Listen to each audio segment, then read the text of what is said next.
Muy buenas noches a todos. Les damos la bienvenida a una nueva emisión de Diálogos que Transforman, organizada por el Encuentro Ciudadano por la Paz y el Centro Cultural CCR.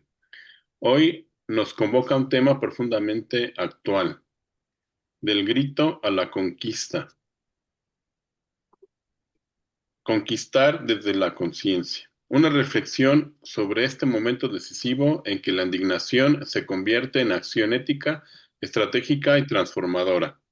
Nos acompaña el maestro Rafael Funes Díaz, experto en liderazgo institucional, formación ética y procesos de transformación colectiva en distintos territorios del país. Para abrir esta conversación, escucharemos un breve podcast que nos ofrece el antecedente conceptual y narrativo del tema. Después de ello, el maestro Funes tomará la palabra para guiarnos en esta reflexión. Los invitamos a escuchar con apertura y participar con profundidad. Comencemos. Les voy a pedir un minuto porque hubo un problema en la transmisión de Facebook.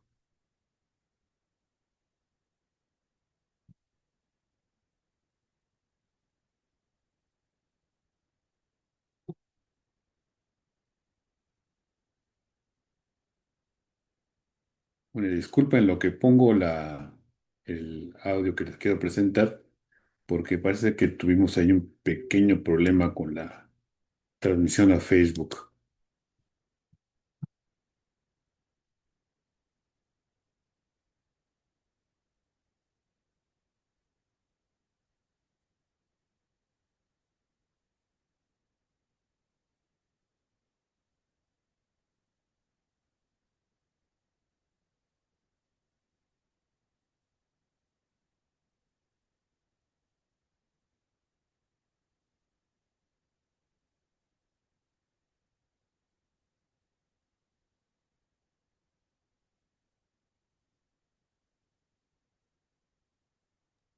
Listo, ya está transmitiendo. Gracias. Bienvenidos a esta exploración. Hoy vamos a analizar a fondo un texto, la verdad, muy inspirador. De la abolición al compromiso comunitario de Rafael Funes Díaz. Hola. Sí, un texto muy relevante. Y es que Rafael Funes Díaz es de verdad una voz que no solo inspira, sino que transforma. Es fundador y director de Simetría, que es una plataforma dedicada a formar y asesorar líderes sociales, ¿no?, en liderazgo estratégico. Exacto. Y su trabajo ha tenido un impacto fuerte en instituciones, en comunidades, equipos por todo México. Siempre mete como parte del proceso la narrativa, el arte, la acción ética. Además, su formación es impresionante, ¿eh? Tiene 3 licenciaturas, Administración, Derecho y Filosofía, y 2 maestrías, una en Salud Pública y otra en Doctrina Social Cristiana. Vaya, una base muy sólida. Sí, bastante completa. Bueno, y hoy la idea es entender cómo esa lucha histórica, la de la abolición de la esclavitud británica, pues nos puede enseñar sobre el poder que tiene la acción comunitaria hoy, y también sobre una metodología que propone el texto.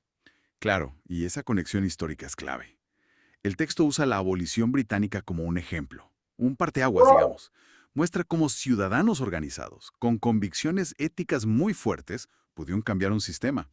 Pues un sistema económico y legal que estaba súper arraigado. Sí, eso es lo impactante. Y el punto central es que esa misma capacidad de transformar las cosas existe hoy, ¿no? Pero hay que abordarla con método. Ok, entonces a ver, situémonos. Gran Bretaña, siglo XVIII, el comercio de esclavos era legal, muy rentable, vaya, casi un pilar del imperio. Parecía imposible de mover. Totalmente. Intocable, casi. Pero un grupo que incluía figuras como William Wilberforce y la famosa secta de Clapham decidió que eso era moralmente inaceptable. Y lo interesante es que lo hicieron sin internet, sin redes sociales, sin nada de lo que damos por sentado hoy. ¿Cómo empezaron a mover esa montaña? Pues fíjate que usaron herramientas súper innovadoras para su tiempo. Se enfocaron mucho en la conciencia pública, en organizar la presión moral. Ajá. ¿Cómo qué tipo de herramientas? Por ejemplo, campañas visuales súper potentes. El diagrama del barco negrero Brooks, que mostraba cómo amontonaban a las personas esclavizadas. Eso se volvió un ícono. Generó horror, indignación. Claro, visualizarlo lo hace muy real. Exacto. Y también crearon símbolos para generar identidad, como la famosa medalla con la figura de un esclavo arrodillado, y la pregunta, ¿acaso no soy un hombre y un hermano? Mm. Eso le daba un rostro humano a la causa, ¿sí, no? Recolectaron firmas en peticiones físicas. Imagínate juntar más de 300,000 firmas a mano en esa época. Un trabajal. Uf, sí, muchísimo esfuerzo. Y no solo eso, promovieron un boicot al azúcar que venía de mano de obra esclava. Se sumaron como 400,000 personas. Y mientras tanto, en el Parlamento, Wilberforce presentaba la propuesta para abolir la esclavitud año tras año, tras año. Más de 15 años, ¿eh? Aunque perdiera el principio. ¡Wow! ¡Qué tenacidad! Fue una combinación cambiar corazones y mentes y al mismo tiempo una presión legislativa constante organizada desde la ciudadanía. Una gran lección de estrategia y aguante ciudadano. Y el texto de Funes Díaz dice que hoy, aunque las injusticias son otras, pues la desigualdad, la crisis climática, la desinformación, y a veces sentimos como apatía o desconfianza. Sí, como que falta ánimo a veces. Exacto, pero que ese potencial de acción comunitaria sigue ahí y propone una metodología para, digamos, activarlo. Correcto, correcto. Es una metodología de acción local muy estructurada. Tiene 3 momentos clave que de alguna forma reflejan lo que hicieron los abolicionistas, pero adaptado a hoy. A ver, cuéntanos, ¿cuál es el primero? El primero es leer la realidad con profundidad. O sea, no es solo ver el problema por encimita.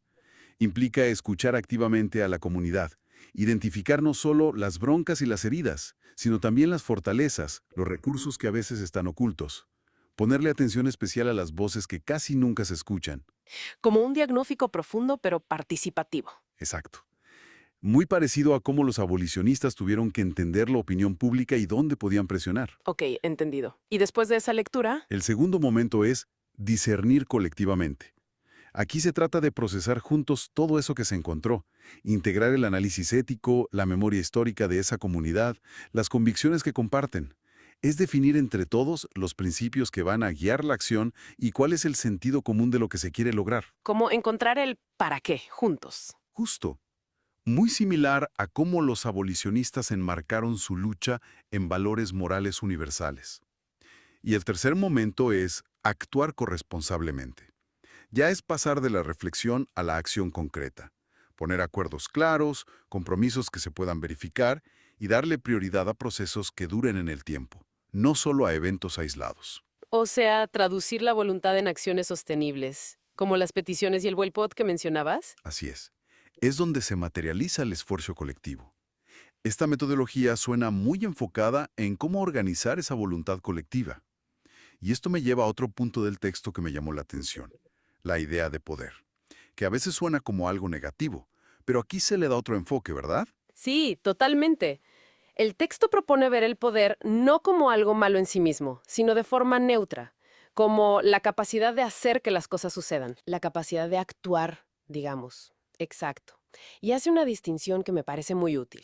Diferencia la fuerza política, que es la manifestación de la voluntad popular, como las firmas o el boicot, del poder efectivo, que ya es la capacidad de convertir esa fuerza en cambios reales y duraderos, como fue la Ley de Abolición de 1807. O sea, la fuerza es como la energía y el poder es ya dirigirla para lograr algo concreto. Justo. La fuerza es necesaria, claro, pero no basta si no hay una estrategia para convertirla en poder real, en resultados. Entonces, la corrupción, por ejemplo, sería como un mal uso de esa capacidad, no la capacidad en sí misma. Exactamente. El texto la llama una enfermedad del poder. Lo que plantea es que el poder, entendido como esa capacidad de actuar, está repartido en la comunidad. Y la sociedad civil organizada es clave para identificar esa capacidad, juntarla y dirigirla hacia fines éticos. Claro. Y ahí se conecta la metodología. Leer la realidad ayuda a ver dónde está ese poder potencial y que lo bloquea. Discernir le da un propósito ético. Y actuar busca ejercer ese poder de manera efectiva y, sobre todo, responsable. Bien, intentando resumir un poco.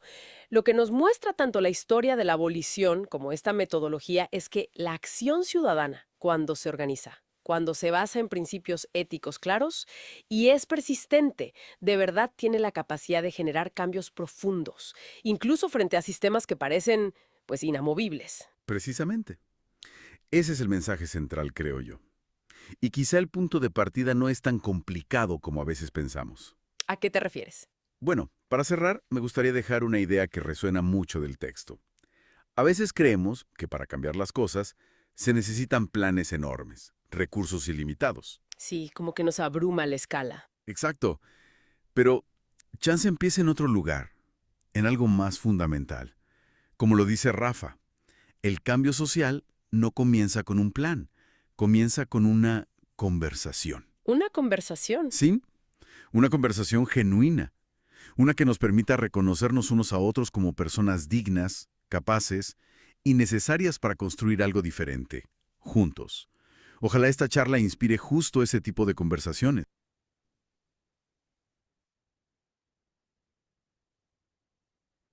Me da mucho gusto estar con ustedes el día de hoy para compartirles algunas ideas respecto a esta temática que acabamos de escuchar en el podcast acerca de el poder, la fuerza política y lo que los ciudadanos podemos hacer para transformar la sociedad.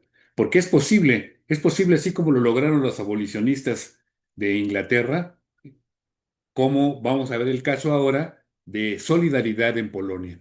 Sí se puede, es cuestión de ponerle estrategia, de estar atentos a lo que sucede en nuestro alrededor y lanzarnos a organizarnos en la sociedad. Bueno, voy a presentarles las siguientes ideas. Me gustaría destacar que buena parte de lo que estamos exponiendo lo estoy tomando de este libro que se llama Que otros no decidan por ti, que escribió Carlos Beltramo y Carlos Polo. Aquí viene precisamente el caso que se escuchó en el podcast sobre la lucha abolicionista en Gran Bretaña. De aquí estamos tomando las ideas sobre develar el poder, cómo hay que develarlo para precisamente lograr cambios profundos en la sociedad. Y vamos a analizar el caso de solidaridad en Polonia, pero antes quiero pues poner a su consideración algunos elementos que me parece que vale la pena que consideremos para entender lo que lo que está sucediendo. Ahí tenemos una imagen precisamente del líder polaco Lech.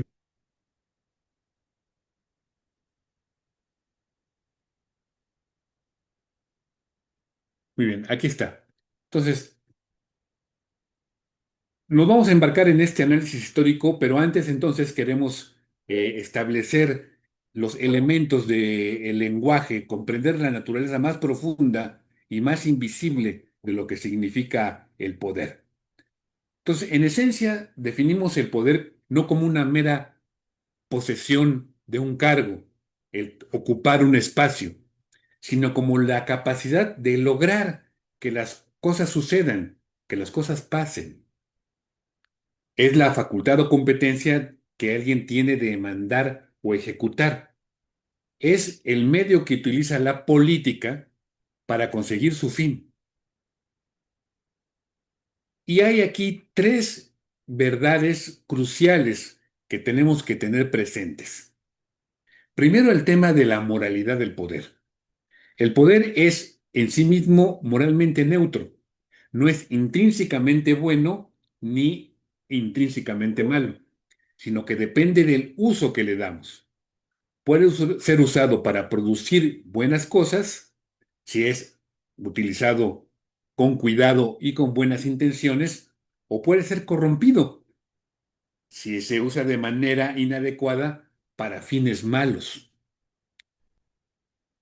El otro elemento que tenemos que entender es que en las sociedades modernas el poder no se limita al gobierno, está disperso en toda la comunidad. Ese es el segundo elemento.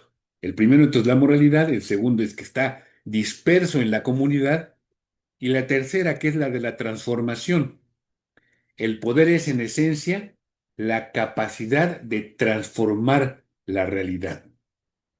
Estos tres elementos son fundamentales. ¿Y cuál es la distinción crucial? Fuerza contra poder.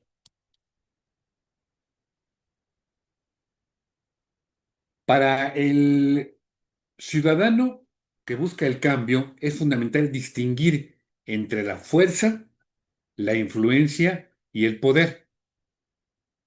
La influencia es la posibilidad de afectar la capacidad de poder que tiene otro actor político.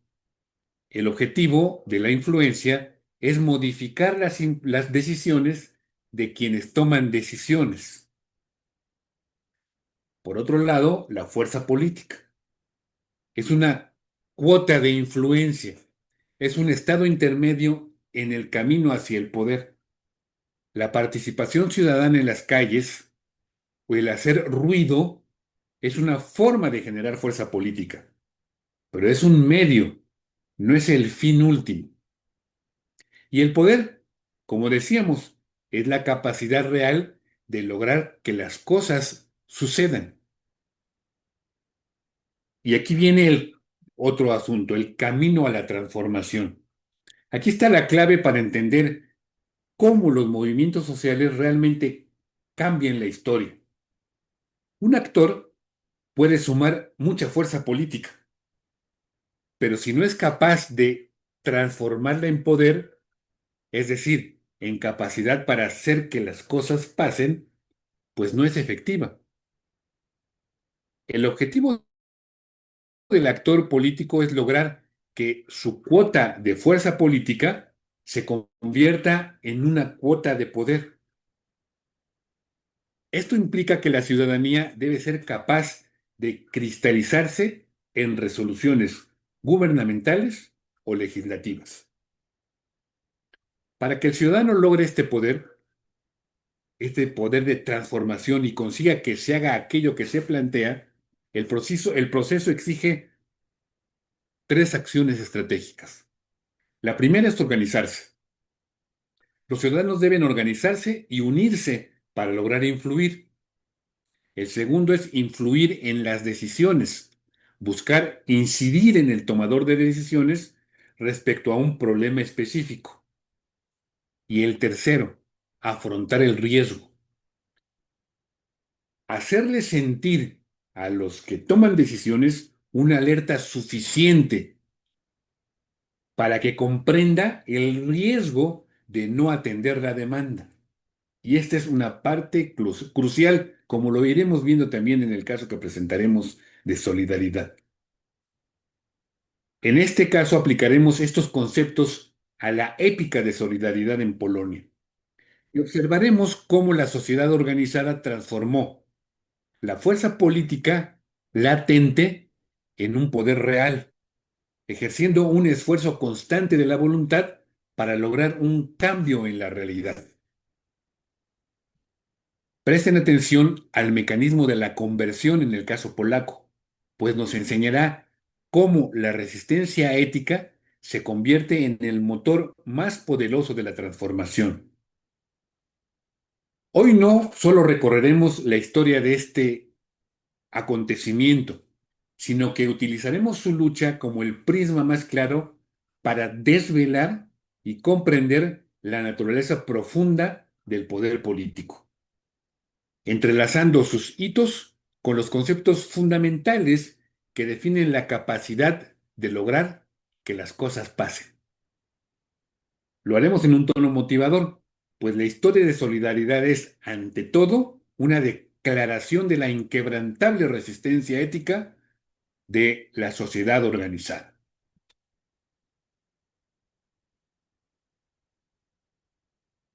Para 1980, Polonia había sufrido décadas de opresión, marcada por una historia turbulenta. Recordemos nada más, en 1939 hubo un pacto entre Hitler y Stalin, el pacto Ribbentrop-Molotov, en el cual estas dos potencias se repartieron Polonia. Una parte para los rusos, para los soviéticos, otra parte para los nazis. Eso desencadenó la Segunda Guerra Mundial. Por supuesto, las potencias aliadas, Francia e Inglaterra en ese momento, pues le declararon la guerra solo a Alemania. Se olvidaron de Stalin, que había cometido la misma atrocidad. Terminada la guerra, no vamos a hacer aquí el recorrido de la Segunda Guerra Mundial, pues Polonia queda en la órbita soviética, bajo un sistema basado en el terror y la mentira. El Partido Obrero Unificado Polaco instauró una situación totalitaria que buscaba consolidar una mentalidad comunista. El poder, esto es la capacidad de mandar y ejecutar, fue monopolizado por el Estado. No obstante, en la Polonia popular, el socialismo real se había adherido al organismo nacional como un parásito.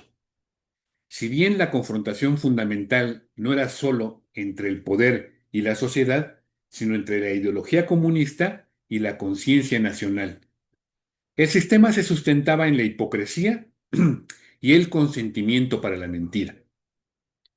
Y aquí es donde está la clave. El poder es moralmente neutro. En manos del régimen polaco se usó para la dominación y la falsificación de la realidad. El desafío de la sociedad era tomar el poder, esa capacidad de transformar y utilizarlo para producir cosas buenas. Fuerza, influencia y la alianza estratégica. La oposición en Polonia sabía que, si querían lograr la transformación, no podían limitarse a la fuerza política, definida como la capacidad de influir, y que solo un estado intermedio en el camino hacia el poder. Era necesario construir una organización estratégica que pudiera transformar esa fuerza en resoluciones concretas. La acumulación de fuerza comenzó con la influencia, que es la capacidad de afectar al poder que tiene otro actor político. Así, para 1979, la visita del Papa Juan Pablo II, líder de la Iglesia Católica, fue un punto de inflexión. Millones de personas dijeron, sí, nosotros los polacos. La Iglesia, que siempre se había mantenido próxima a la gente, se convirtió en el único espacio de libertad durante todo el periodo comunista. El Papa condenó las formas de imperialismo y habló del derecho de los trabajadores a formar sindicatos, rompiendo la barrera del miedo y ejerciendo una influencia inconmensurable sobre la sociedad. Pero también hubo un trabajo muy fuerte para reconstruir la sociedad civil. Intelectuales como J.C. Kuron y Adam Michnik fueron cruciales, trabajando desde la sociedad civil, operando al margen del Estado. Curon, por ejemplo, defendía la democracia, que decía era la ampliación progresiva del espacio para la actividad social autónoma. Promovieron alianzas entre intelectuales y trabajadores. Mitnick, por su lado, planteaba que, en un sistema sin control social, cualquier intento de resistencia es una acción de oposición política. Por ejemplo, también sacerdotes como Joseph Tichner promovían la ética del trabajo, considerando la participación en las huelgas como acto moral, no por causas exclusivamente salariales, sino dictados por la ética. Eso transformó el concepto de justicia social de la oposición obrera en una crítica a la violación de los derechos humanos. Así, la clase obrera, que ya tenía antecedentes, pues había protagonizado revueltas importantes en 1956, en 1970 y 1976, era el único grupo capaz de hacer tambalear al poder. Y así, en agosto de 1980, la huelga estalló en el astillero de Dansk.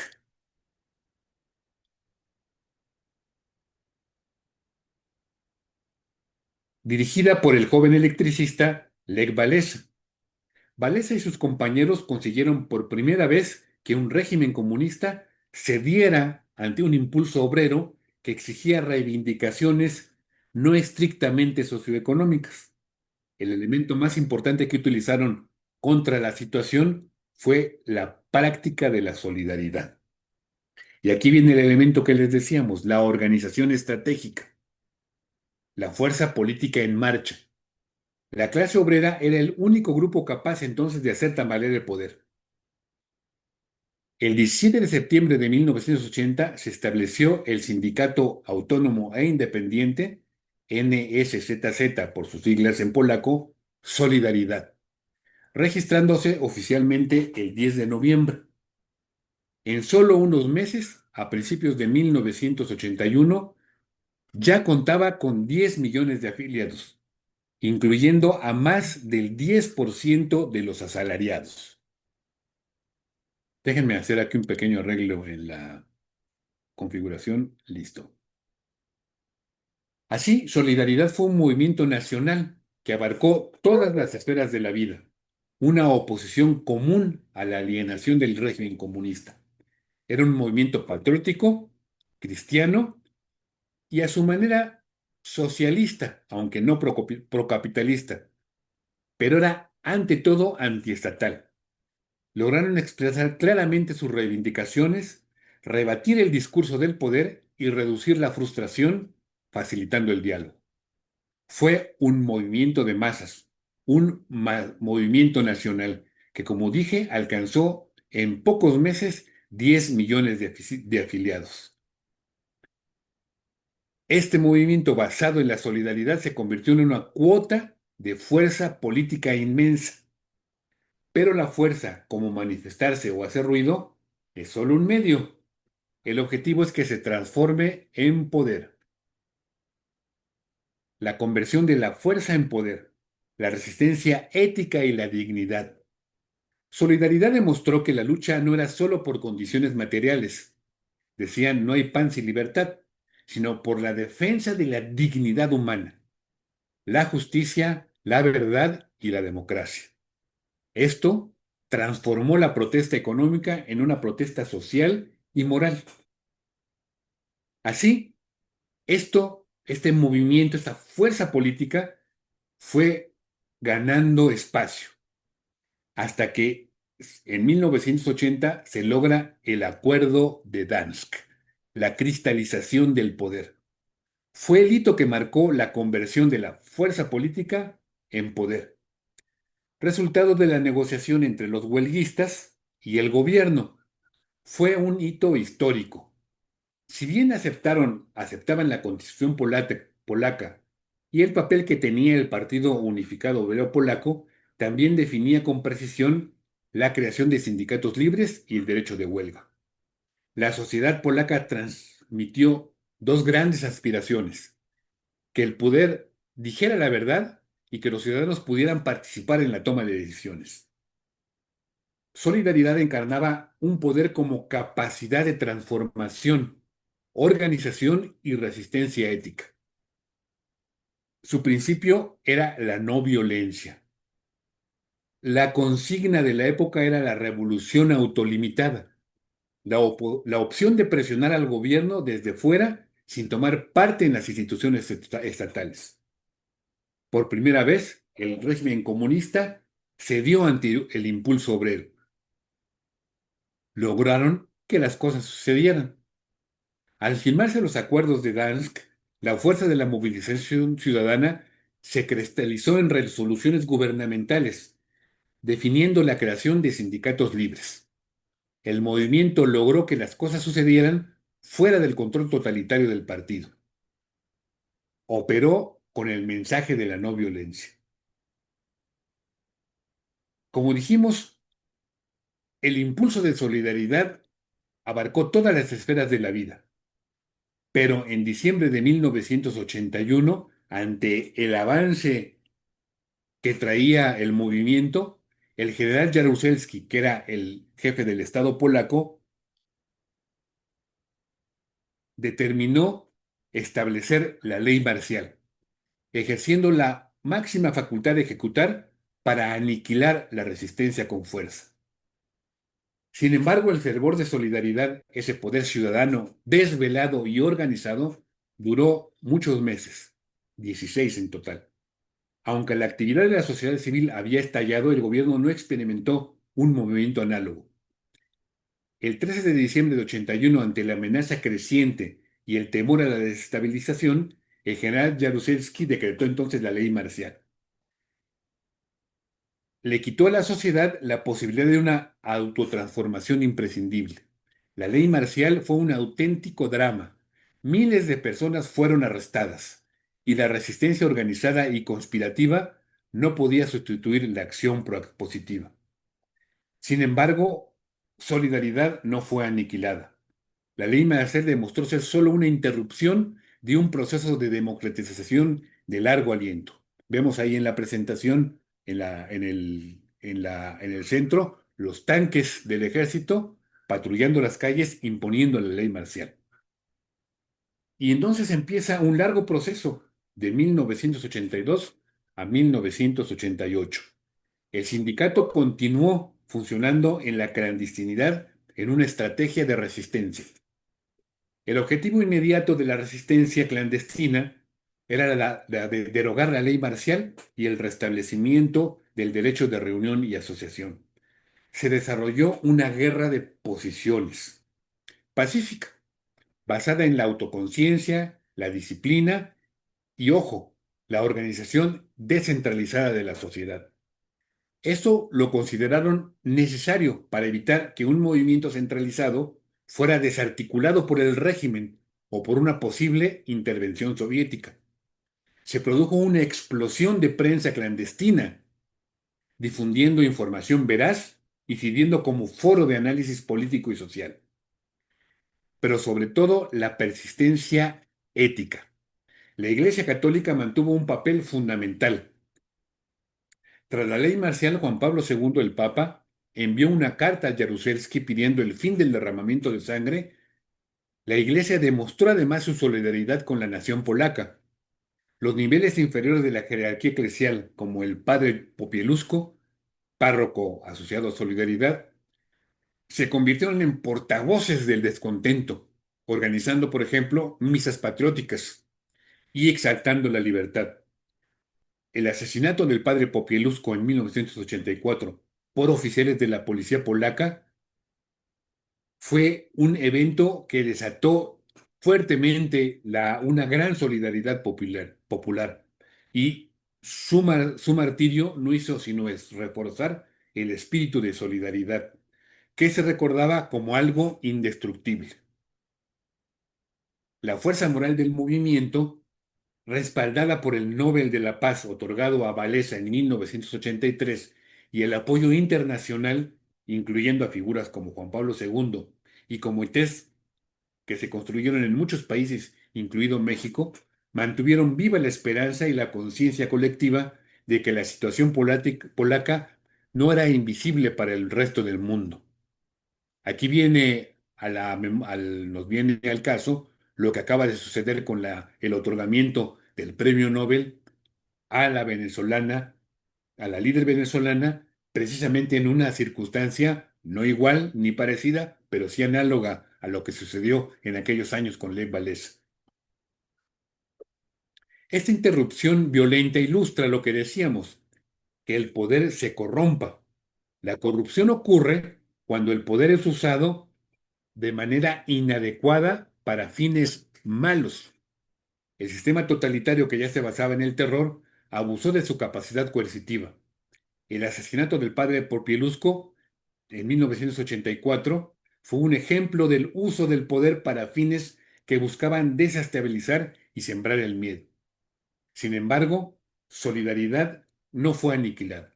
Continuó operando en la clandestinidad, publicando prensa ilegal y manteniendo su fuerza moral, su capacidad de influencia a nivel internacional. A finales de la década de los 80, el régimen se enfrentaba ya a una catastrófica bancarrota y una situación económica grave. El gobierno había perdido toda oportunidad práctica de legitimación. El poder del partido era débil, pues carecía de la capacidad de lograr un cambio positivo en la sociedad. Y así venimos al elemento que les decía, la alerta suficiente. La capacidad de lograr un cambio en la realidad es lo que permite la transformación. Para forzar la transformación, la sociedad organizada debe hacer sentir al tomador de decisiones una alerta suficiente que le haga comprender el riesgo de no atender la demanda. Así, las nuevas huelgas de 1988, protagonizadas por jóvenes trabajadores, demostraron que la resistencia social persistía. La urgencia de la crisis económica y los cambios que se impulsaron en la Unión Soviética por Gorbachov, la perestroika, sirvieron como la alerta definitiva para que el régimen de Jaruzelski buscara un acuerdo. Jaruzelski y sus subalternos se convencieron de que era inevitable arriesgarse a cambiar el sistema. Y así iniciaron lo que fueron las mesas redondas de 1989, que se convirtió en el vehículo para transformar la fuerza política acumulada en poder sistémico. La oposición, liderada por Walesa y el Comité Cívico, logró condiciones para la transformación económica y el desarrollo de la sociedad civil. Las conversaciones preliminares llamadas de Magdalenka y la posterior mesa redonda definieron los términos de la reforma política y económica. Solidaridad, representada por Walesa, asumieron un papel de interlocutor adecuado para pactar el inicio de una transformación sin precedentes en la Europa del Este. El objetivo de la oposición era crear condiciones para transformaciones económicas y dar una perspectiva al desarrollo de la sociedad cívica. Se suscribió un acuerdo que implicaba la legalización de Solidaridad, a cambio de mantener la presencia del partido en el poder durante 4 años y la convocatoria de elecciones parcialmente libres. Este proceso fue considerado por algunos como una reforma desde arriba. Sin embargo, la sociedad polaca transformó esa elección en un plebiscito a favor de la oposición. La victoria del Comité Cívico fue abrumadora.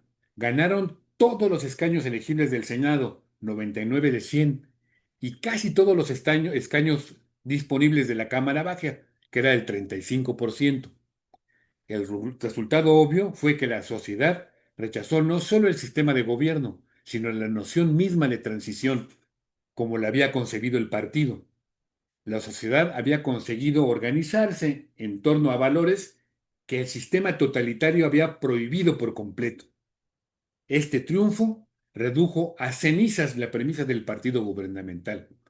Solidaridad y Walesa lograron este cambio con una rapidez inédita y sin derramamiento de sangre, evitando la tragedia de un final violento.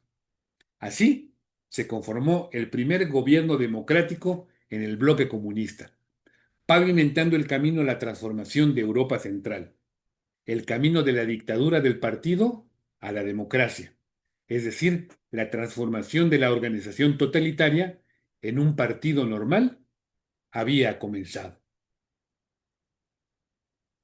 La épica de Solidaridad es el ejemplo paradigmático del poder desvelado, una demostración de que la participación política efectiva se ejerce desde la sociedad civil fuera del Estado. Este movimiento de masas nos recuerda que los movimientos sociales son responsables de afirmar la soberanía popular y permiten la democratización. El caso polaco nos ofrece lecciones cruciales para la activación del poder colectivo en contextos de autoritarismo o reconstrucción democrática como sucede en México. Les voy a dejar de poner esta presentación porque quiero mostrarles un resumen de lo que acabamos de oír para reforzar estos conceptos y que entendamos claramente cómo es este proceso, cómo tiene que darse este proceso de transformación social. Permítanme abrir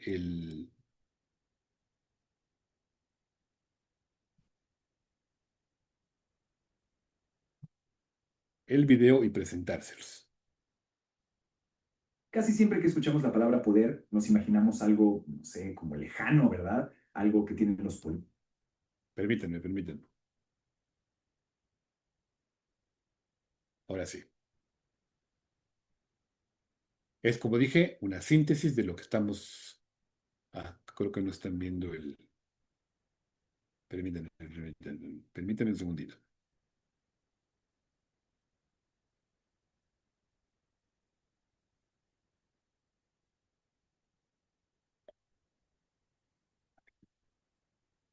Ahora sí, disculpen, ahí va. Casi siempre que escuchamos la palabra poder, nos imaginamos algo, no sé, como lejano, ¿verdad? Algo que tienen los políticos, algo que corrompe. Pero, ¿y si lo vemos de otra manera? ¿Y si el poder energía que podemos activar cuando nos organizamos? Hoy vamos a tratar de entender el poder no como algo a lo que hay que temerle, sino como una fuerza real para el cambio, una que se puede construir desde abajo. Ok, vamos a entrarle al tema con una pregunta que la verdad seguro nos hemos hecho alguna vez. ¿Por qué a veces vemos protestas gigantes, movimientos que llenan las calles, que hacen muchísimo ruido, pero al final del día las cosas no cambian de fondo? Bueno, pues la respuesta está en entender de qué hablamos cuando hablamos de poder. Aquí está el primer gran mito que hay que quitarnos de la cabeza. Es muy común pensar que el poder es tener un cargo, ¿no? Ser presidente, gobernador, tener una oficina. Pero en realidad el poder es algo mucho más básico. Es la capacidad de hacer que las cosas sucedan. Es poder transformar la realidad, no nada más calentar un asiento. Y luego está el segundo mito, ese que dice que el poder es malo por naturaleza. Ya saben, el típico el poder corrompe. La cosa es que el poder en sí mismo es neutral. Pensemos en él como si fuera una herramienta, como un martillo. Con un martillo se puede construir una casa increíble o se puede usar para romper cosas. El valor bueno o malo depende totalmente de quién lo usa y para qué.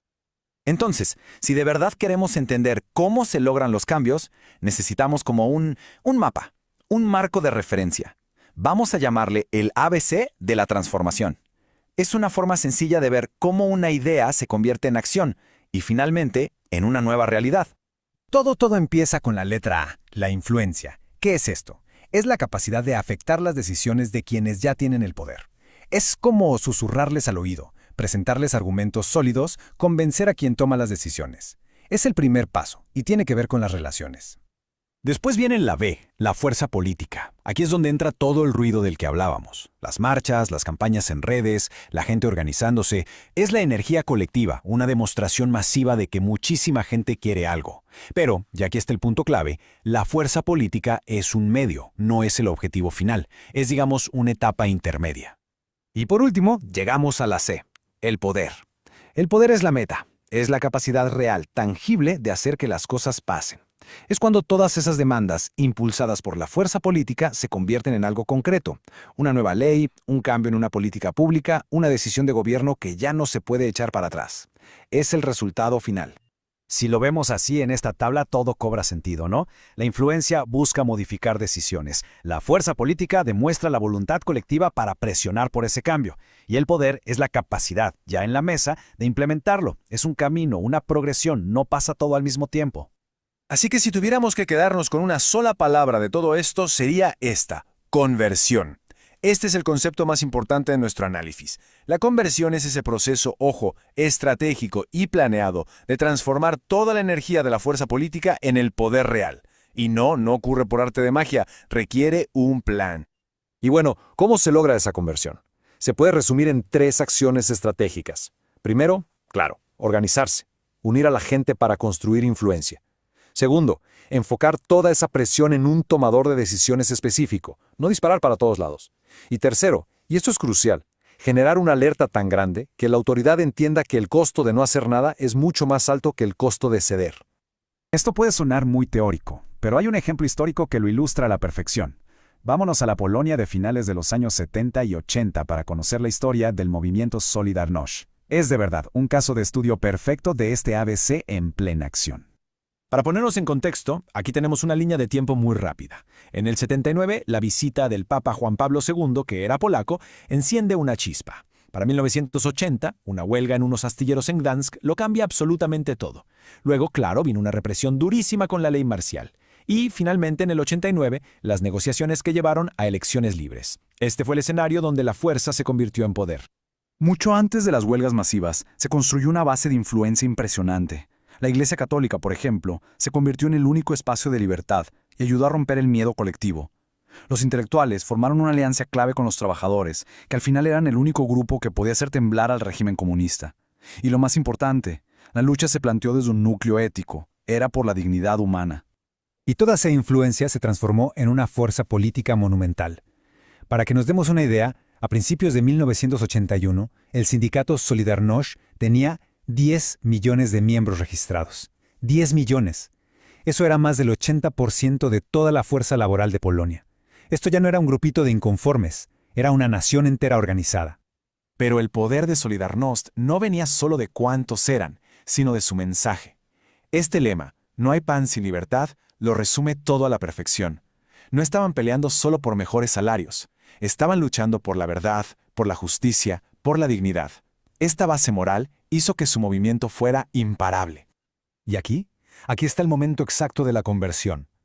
El Acuerdo de Gdansk de 1980 fue el punto de quiebre. El régimen, enfrentado a una fuerza de 10 millones de personas que podían paralizar el país, no tuvo de otra más que sentarse a negociar. Y firmaron un acuerdo que por primera vez en un país comunista reconocía el derecho a formar sindicatos libres. En ese momento, la fuerza se había convertido en poder real. Ok, ¿y qué nos enseña todo esto? ¿Qué podemos sacar de esta historia para el día de hoy? Porque el caso de Solidarność no es solo un recuerdo del pasado. Es prácticamente un manual de instrucciones que nos muestra cómo se puede generar un cambio de verdad. A ver, vamos a resumir las ideas clave. 1. El poder no es un puesto, es la capacidad de transformar la realidad. 2. Hacer ruido, o sea, la fuerza política, es súper importante, pero es el medio, no el fin. 3. El cambio real necesita que esa fuerza se convierta estratégicamente en poder. Y eso a su vez exige organización, objetivos claros y no quitar el dedo del renglón. Y quizá la lección más grande. La resistencia basada en la ética, en la dignidad y en la verdad puede ser el motor más potente que existe. Y este análisis nos deja con una pregunta para observar el mundo que nos rodea. Con este ABC en mente, ¿dónde vemos hoy una fuerza política inmensa, movimientos llenos de energía, que tal vez solo están esperando el momento o la estrategia correcta para convertirse en poder, en un poder real y duradero? La respuesta, seguramente, está ahí afuera.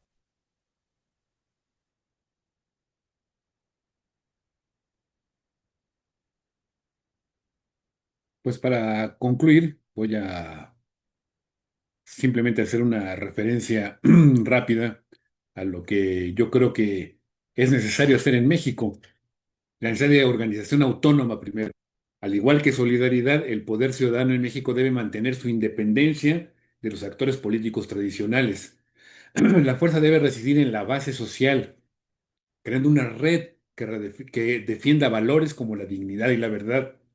La participación plena debe ser cristalizada por la acción colectiva organizada. Y luego la conversión de la fuerza en poder concreto. En México la participación ciudadana a menudo genera fuerza política. Hemos visto protestas y una opinión pública muy fuerte, pero corre el riesgo de ser considerado un fin último y no un medio. La lección de solidaridad es que esta fuerza debe tener la habilidad de transformarse en poder, es decir, en resoluciones gubernamentales o parlamentarias que logren que las cosas pasen. Esto requiere organización, claridad de objetivos y la capacidad de ejercer una presión brutal, pero no violenta. Y la resistencia ética contra la mentira y el autoritarismo, en contextos donde la impunidad mina la dignidad. La lucha por la verdad en la vida social es primordial.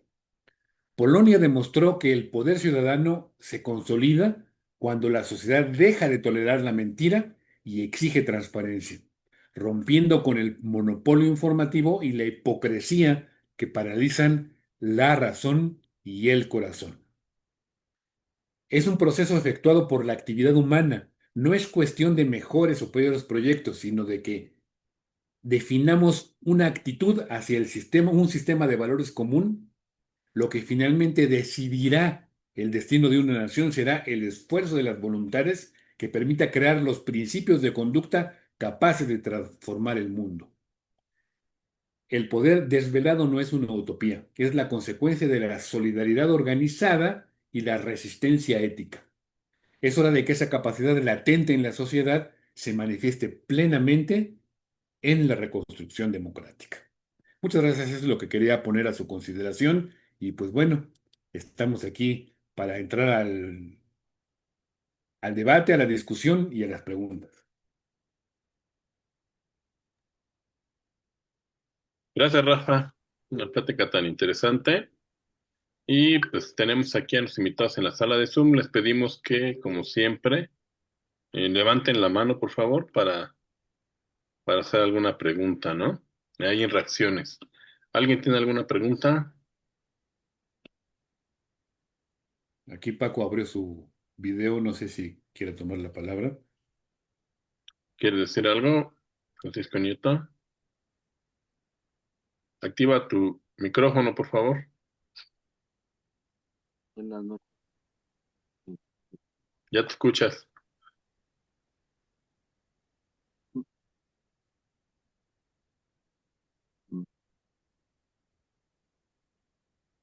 No me te, escucha? no te oyes. A ver No otra me vez. oye. Está tu micrófono abierto, pero no se escucha. A ver, Ahí. No, se corta.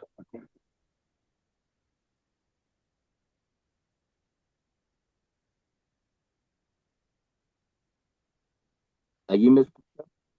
Sí, un poco entrecortado. ¿No? ¿Se escucha? No, Sí, sí, sí. no.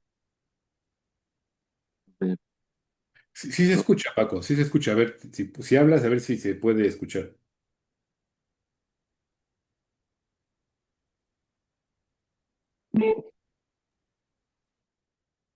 No, o escribe, ¿no puedes escribir ¿No? la pregunta en el chat? A ver, ya Es que se escucha un momentito y se pierde. me corta, se corta. Bueno,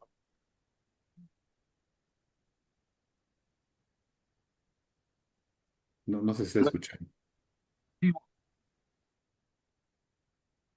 Pues si quieres, le damos la palabra a Sara y a ver si ahorita soluciona ese problema, ¿no? Francisco, por favor. Adelante. Gracias. Oye, Rafa, cuando uno oye estas pláticas acerca de Polonia o igual otros hechos tan trascendentes como este pues que dieron o le dieron un giro a la sociedad, bueno, a mí me pasa de que quisiera hacer como analogías en el caso mexicano o en algún otro caso, ¿no? Que me ha tocado, por ejemplo, estar por ahí en Cuba, conociendo un poco más de cerca la realidad, un poco, ¿verdad? Porque en unos días no es que profundice o no mucho que digamos. Y ver la realidad en México, yo veo una gran distancia cultural entre el pueblo polaco y el pueblo cubano, porque realmente creo que en la cuestión de cómo se desarrolló el régimen comunista en ambas partes, pues destruyeron la dignidad de la persona humana. Sin embargo, Polonia surgió y pudo hacer cosas, como decías en la exposición, con base en valores, etcétera. ¿A qué crees que se deba que no pueda formularse o que no haya esta posibilidad en este ejemplo, ¿verdad? De Cuba, pero podríamos pensar en el caso mexicano también, que nuestra realidad se acerque más a la cubana y se aleje más de la polaca? Digo así, tratando como de hacer analogías, ¿no? Para ver en dónde vamos a poner nuestra esperanza, ¿verdad? Pues siempre en la divina providencia, en que va a sacar a este país adelante, pero en la parte humana, en la parte en la que nosotros estamos, ¿no? Porque en México no hay un liderazgo como el de Lech Walesa, o no lo ha habido ya en algún tiempo, como no lo hay tampoco en Cuba. En Cuba, la verdad es que todos están anulados. Sí hay personas que luchan y trabajan y la verdad es que mucho hacen, ¿no? Por sacar adelante, pues alguna idea para recuperar sus libertades y una cierta justicia, una cierta paz, pero ¿es solamente el factor líder en este caso o es la cultura de todo el pueblo? ¿Hasta dónde pueden llegar las cosas para que sí funcione, ¿no? Un cambio. En la plática también hablabas de el líder no es el que tiene el poder, pues no, Lech Walesa no tenía el poder, pero contaba con una fuerza diferente, ¿no? Con la capacidad de hacer que las cosas pasen. Y es aquí en donde yo me cuestiono, ¿realmente podemos? Gracias. Yo creo que haces una buena analogía, Cuba y Polonia. De hecho, hasta para los mismos analistas en el mundo pensaban que en 1989, con la caída del muro de Berlín, que fue posterior a todo lo que hicieron los polacos, de hecho es una consecuencia de lo que sucede en Polonia, que es que se irradia a toda Europa Central. Los únicos países que no sucede eso son China, Cuba, Corea del Norte, y yo creo que ese es el gran, digamos que ese es el gran problema que tenemos, ¿no? O sea, que nos vaya a suceder como está sucediendo ahí, que se entre en un proceso como de, en donde la conciencia social se va diluyendo, se va perdiendo, se va olvidando, y las cosas simplemente van sucediendo, y cuando menos te das cuenta, pues ya tienes el monstruo encima, ¿no? Aplastándote.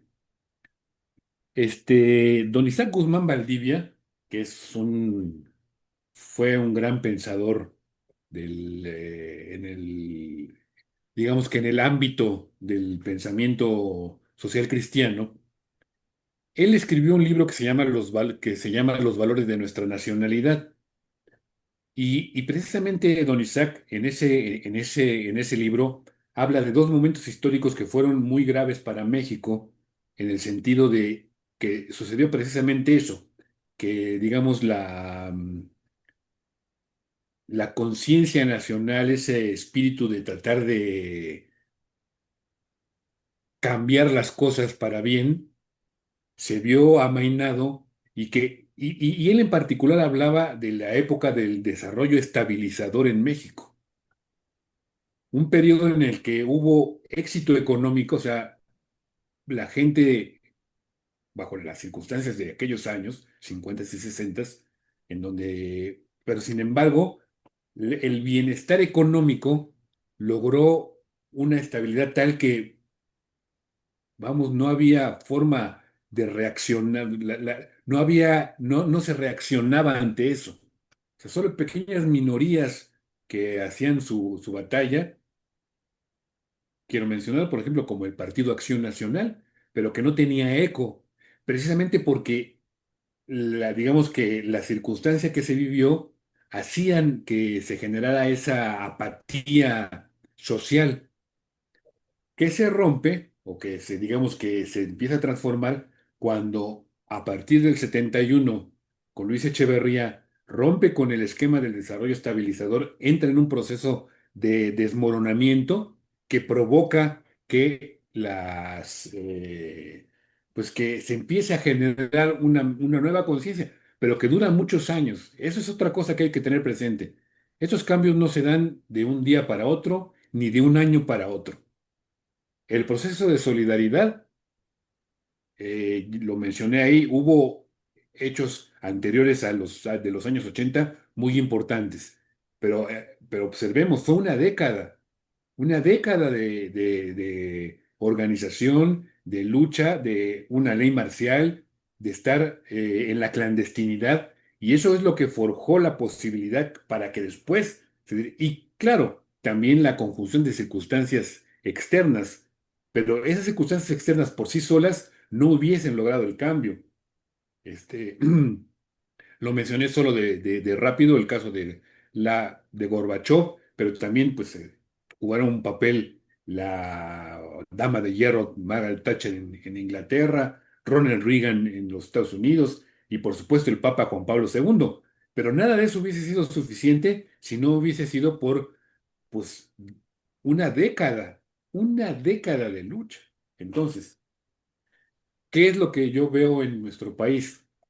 Miren, desafortunadamente hay quien le está apostando y creen erróneamente que las circunstancias económicas van a venir a una debacle. Eso se apostó el primer día de 2018, y es hoy que el recurso alcanza para repartir dinero y va a seguir alcanzando, no tengan la menor duda. O sea, la economía en México tiene un margen enorme para poder mantener este ritmo de gasto.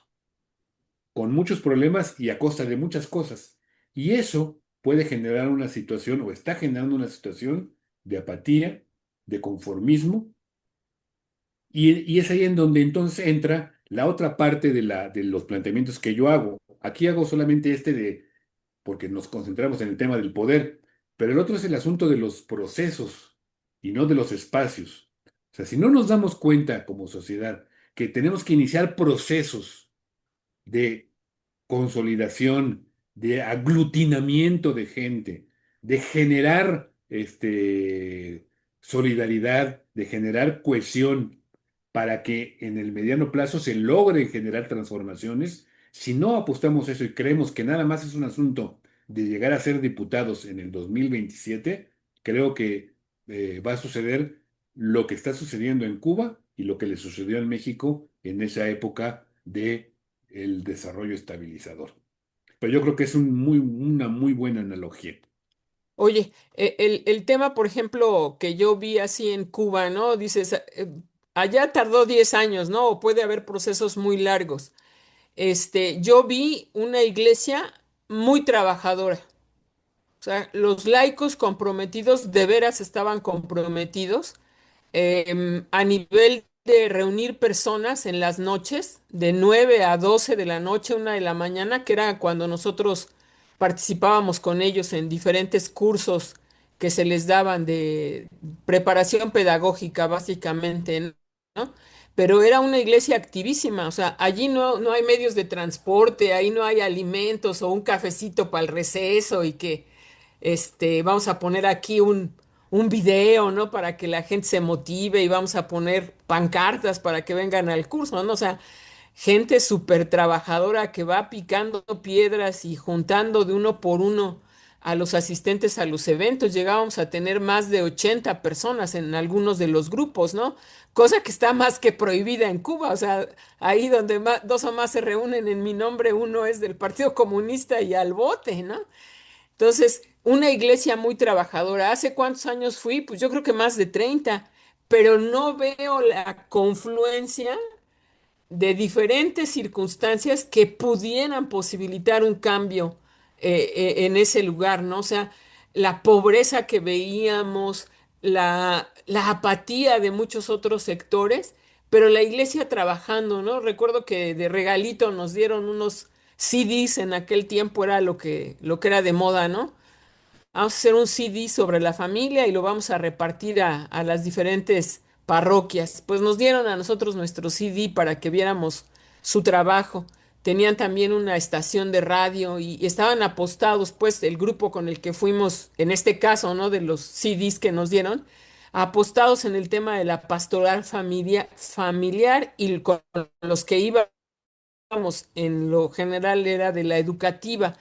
Pero aquí veo que el paso del tiempo no ha coincidido con otras posibilidades de cambio. Y eso mismo me temo en México. Sí, sí, yo creo que estamos en ese camino, pero bueno, pero yo creo que también estamos a tiempo de que no nos suceda eso, ¿no? Exacto, estamos a tiempo de que no nos suceda. Antes de ahogarnos hay que echar un montón de salvavidas. Sí, sí, sí. Sí, el caso cubano digo, yo no lo conozco con detalle, pero sí es paradigmático en ese sentido, ¿no? Las últimas, Los obispos bien trabajadores, las bien últimas comprometidos. manifestaciones que hubo con el tema de los apagones, pues más parecía, o sea, había muchas apuestas de que probablemente iba a haber ya una ruptura y un régimen demasiado consolidado y pues no se logró y los Por eso ahí también hay una analogía con México. O sea, aquí en México hagas lo que hagas, esta gente no va a cambiar lo que está haciendo, porque están casados con su modelo, ¿no? Pero a ver, yo creo que lo de ellos, lo de los otros es cosa aparte. Eso no, no, Ajá. no, no. A ver, los abolicionistas, que es el primer ejemplo que puse, lucharon contra un imperio y lo vencieron. Los polacos lucharon contra una de las tiranías más espantosas de la historia y los vencieron. Entonces, y los obligaron a cambiar. Ese es el punto, o sea, la fuerza política para lograr que ellos cambien. Ese es el punto, ¿no? No nos preocupemos Eh, por ellos, hay que preocuparnos por nosotros. sí, sí, sí, ahora sí que si no hacemos lo que nos corresponde en vano. Ellos van a hacer lo que ellos creen y lo que ellos quieren, lo que ellos, Y suponen. hasta ahorita no hemos tenido un movimiento que tenga la fuerza para eso, como no lo han tenido los cubanos tampoco, a pesar de que te digo, o sea, se ve una iglesia bien estructurada, una Bueno, pastoral bien vamos a sólida. darle chance a Paco de que participe, ¿no? Porque ya Sí, nos yo llevamos. ya, ahí nos vemos. Ahora sí, a ver si ya puedes abrir tu micrófono. A ver, bueno, sí lo puedes abrir, el chiste es que puedas hablar. A ver, ahí está. Ahí lo puedes abrir. Ahí A ver está. si se oye, ¿no? Se oye entrecortado. Sí, no, No, no, está mal. desafortunadamente no. Sí, A ver si Jorge, si apagas ves, tu te, ves video. el. te escribí, pero te escribí allí. Sí, ¿Podrías Jorge, ¿lo apagar puedes tu leer? video?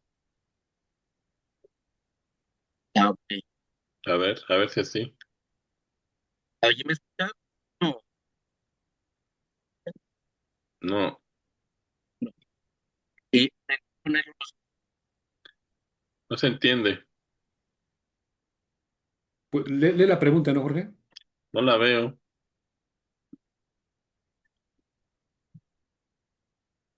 Está ahí en el chat de aquí del Zoom. Sí, pero no la puedo, no la veo. A mí no me la envió, no la veo.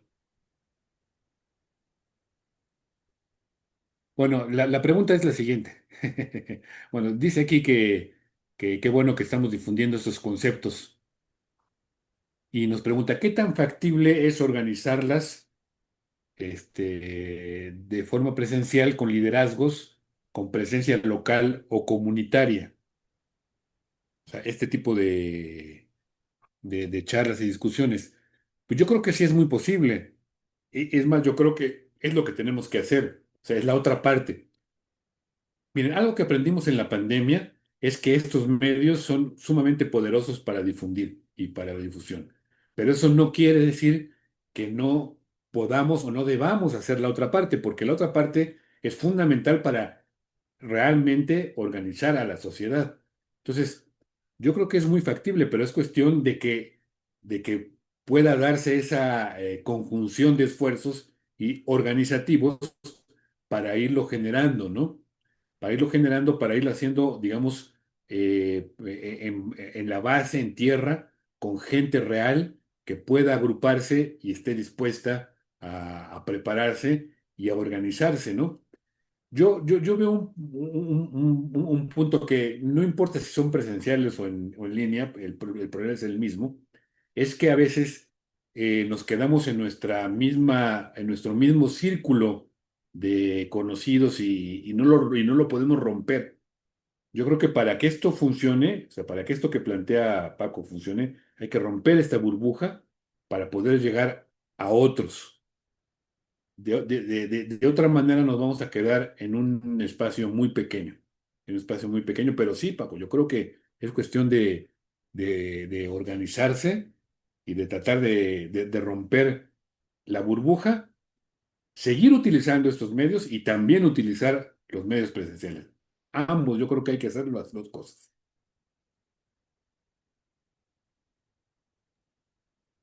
Yo tenía esa inquietud. Pues, no es exactamente lo mismo, pero ya lo tocaste, ¿no?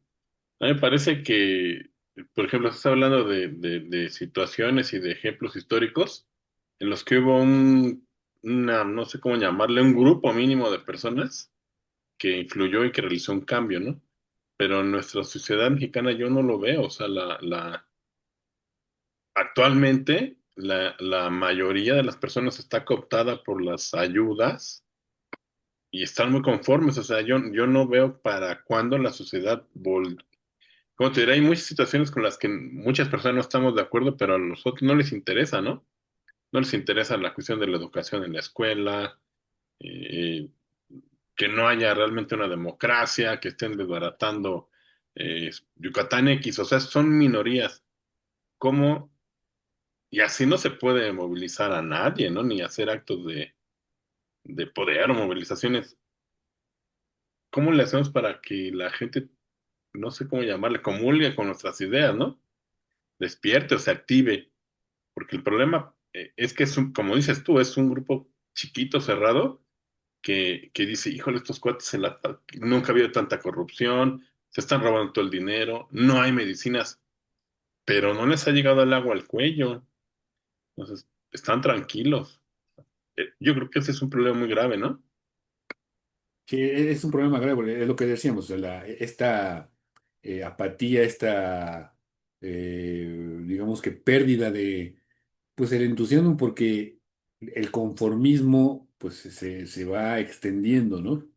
Y ojo, les vuelvo a decir, y como se los dije en 2018, no es, o sea, esta fuerza que está en el poder tiene los recursos suficientes para mantener los programas sociales. No se les va a acabar el dinero.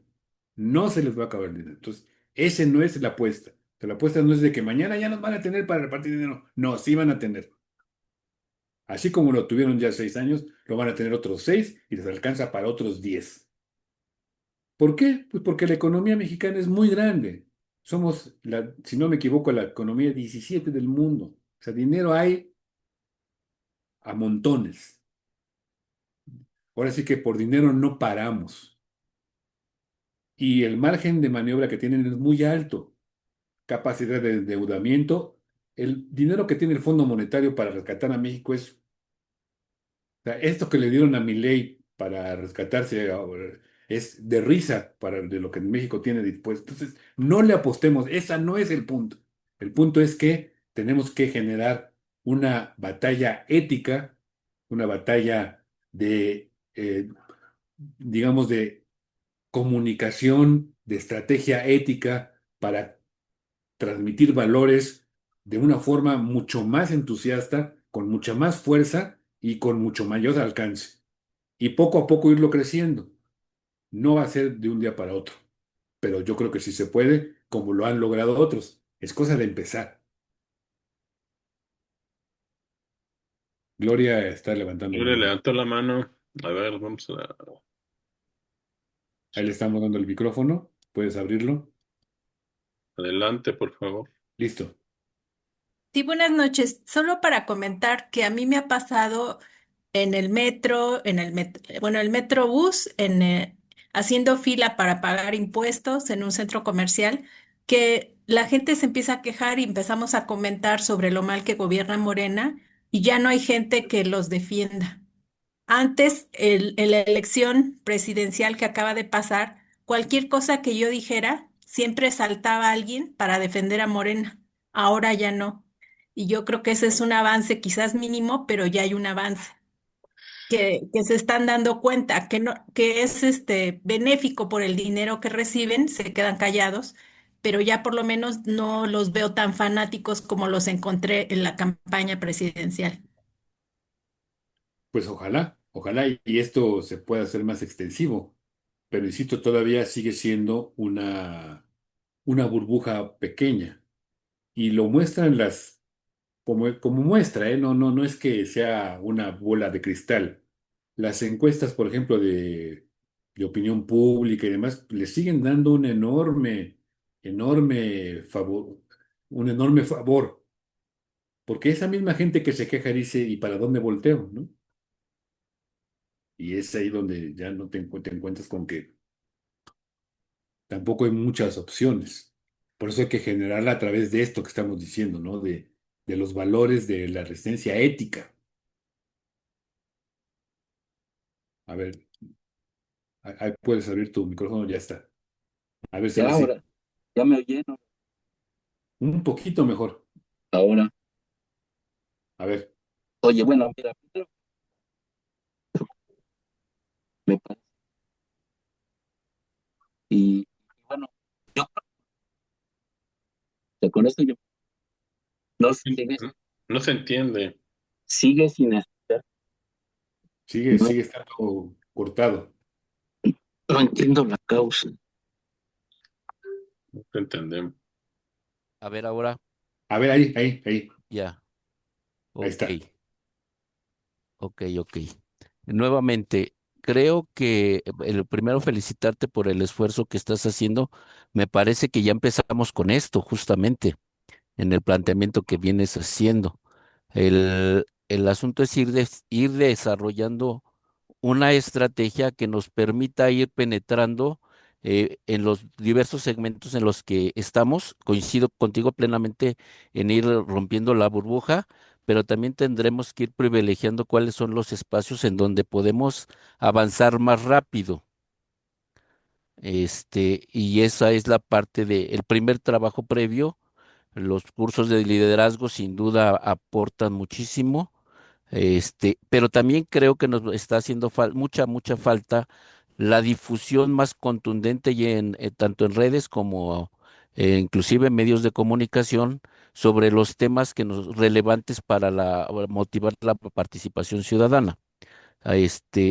Incluyendo entre esos, lo digo como coordinadora ciudadana, exigir la transparencia en el uso de los recursos, porque hay que decirlo. En 1997 que se crea coordinadora, y en los siguientes 3, 4 años, lo que sí logramos hacer es presionar lo suficiente junto con otras agrupaciones para que se conformara el IFAI, a la postre el INAI, y que hoy no los quitaron. Entonces, hay varios temas que me parece que son de coyuntura o medulares que debemos darle mucha fuerza para que el ciudadano, amén de los programas, amén de las ayudas, a final de cuentas vean que ni siquiera con eso se logra ir desarrollando un crecimiento para la población y ni siquiera atender las necesidades medulares, ¿no? Como es la salud, la seguridad, el empleo, el desarrollo económico, la propia transparencia y atacar uno de los temas sustantivos, atacar la corrupción en serio. Lo digo así muy rápido, habría que desarrollar muchas cosas, pero sí felicitarte nuevamente, Rafa, por este esfuerzo. Y por supuesto que estamos comprometidos con eso, ¿eh? Muchas gracias. Sí, estoy, digo, coincidiríamos. Yo solo diría que sí, es indudable que hay que señalar las deficiencias que se presentan, pero necesitamos hacerlo desde una perspectiva ética, desde una perspectiva de los principios, para que pueda haber alternativa, porque, insisto, la gente, alguien puede decir, oye, pues yo no estoy conforme porque no me dieron medicina. ¿Y qué hay a cambio? Nada. Entonces, yo creo que por ahí es el punto de lo que necesitamos construir, ¿no? O sea, sí señalar, pero sobre todo qué cosa estamos proponiendo, ¿no? Y esa parte creo que está todavía por hacerse, ¿no? Muchas gracias. Alguien más había levantado la mano, Sí, pero creo que... adelante, oh, Fabiola. Tienes abierto tu Sí, micrófono. buenas noches. ahí está ya. Muchas gracias por estas conferencias que están geniales. Bueno, quiero agregar que a mí me parece que vivimos en una sociedad muy fraccionada, nos falta mucha empatía, eh, mucho valor civil para enfrentar, para salir a apoyar causas que son muy nobles. Por un lado vemos digamos, a los empresarios muy divididos, una Coparmex muy combativa en algunos temas, pero sin apoyo, por ejemplo, de un Consejo Coordinador Empresarial que pues está muy acomodado, que cuida mucho sus intereses en su relación con el poder. Y así lo podemos aplicar en muchos espacios. Me parece que de repente somos muy lentos para reaccionar. En este país han pasado, digamos, reformas que verdaderamente van contra los derechos humanos, que atentan contra nuestra libertad de expresión y los colegios de profesionales, en este caso abogados, reaccionan muy lentos, así se llegan a pronunciar, pero ya sin mucha fuerza cuando ya pasaron días, ¿no? Una iglesia que de alguna manera ahí está señalando situaciones y tampoco tiene apoyo social contundente. Entonces sí creo que no hemos asumido nuestro papel como sociedad por miedo, por estar cuidando también posiciones y por estar cuidando intereses. Ese es mi comentario. Muchas gracias. Sí, tienes toda la razón. O sea, yo creo que la capacidad de reacción de digamos, de los organismos sociales y de la propia sociedad es muy limitado. Muy limitado. Hay por ahí, como tú mencionaste, algunas que medio por ahí dicen algo, pero es muy poco. Hay muy poco, o sea, las agrupaciones tienen muy poca voz pública, pocas veces intervienen en la deliberación pública. Le hemos dejado todo el espacio a la, a- a- por ejemplo, al establecimiento de la agenda por parte de, en su momento, López y ahora Sheinbaum, nos marcan la agenda a todos. No hemos podido, la sociedad no ha podido reaccionar suficientemente ante eso. Y es un poco lo que decíamos hace rato, es un poco ese pasmo en el que, en el que se encuentra, que, insisto, históricamente se asemeja a otros momentos en los que también vivimos así y que tuvieron que venir desastres para poder, para poder reaccionar. Yo espero que no sea, que esto sea hasta cuando esto dentro de 15 años ya se haya derrumbado, ¿no?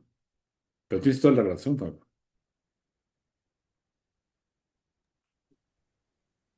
¿Alguien más?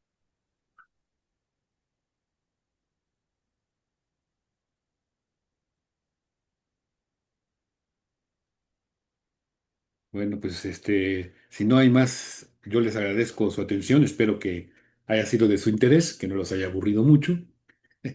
Y y pues nos estamos aquí a sus órdenes.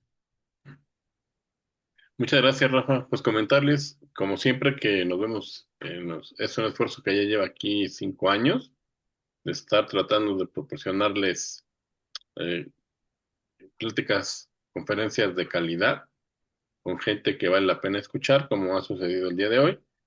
Y primeramente, Dios, nos vemos el próximo jueves con otra plática con otro experto, también de una manera muy interesante. Le estaremos haciendo llegar la invitación. Pues sería todo. Muchas gracias, Rafa. Muchas gracias a Vianey que nos ayudó hoy en la transmisión. Gracias, Bene, y hasta luego. Gracias a las personas que nos acompañaron en la sala de Zoom y los que nos ven y verán por medio de las redes sociales. Gracias. Buenas noches. Buenas noches.